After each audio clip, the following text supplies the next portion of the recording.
ku danna ƙararrawa domin sanar da ku sababbin shirye-shiryenmu da zarar mun ɗora.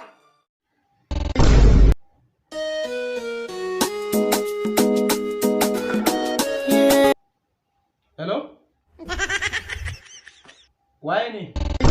Baka gane mai magana ba? Kai, gaskiya ban gane ba. Na jiya na kira ka na ci kai saving din number na. Kai, gaskiya ni ba yanzu ban gane ko kiwaye bace. Wallahi ka gane. Kamar ya? Shekara nawa kai ka dauka kana jin wannan murya? Kin gane? Ni har yanzu ban gane ki ba fa. To Rahab ce. Rahab. Wace Rahab din? Kana nufin ka manta ta kenan? Okay, ke ce da kika taba zuwa office ina kika ce kina so na ko? Na tuna. To ina so mu haɗu. Ya za a yi? Kamar ya? Ina so mu haɗu da kai. Ah, ni da ban faɗa min da kina so na a wancan lokacin da gaske ne? Eh da gaske ne. To, gashi ni kuma halin da ake ciki yanzu fa gaskiya ni an riga da an bayar da ni.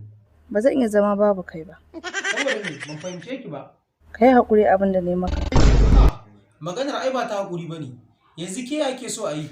Ina so mu haɗu da kai. Yanzu ke ba ki tunanin haɗuwa ta da ke laifi ne bayan kuma na riga da na faɗa miki an bayar da ni. Ba zai taɓa zama laifi ba. Kai. In kuma ka iya yadda, to wallahi zan kashe kaina. Inna lillahi wa inna ilaihi raji'un. Wannan wata kalar magana ce. Kin gane? Ki kwantar da hankalinki. Insha Allah an jima zan kira kin faɗa miki gurin da za mu haɗu. Yanzu muna dan wani aiki ne. To na gode. Ba wani abu. Amma ba na so na ji kin ƙara cewa za ki sha wani abu saboda ni.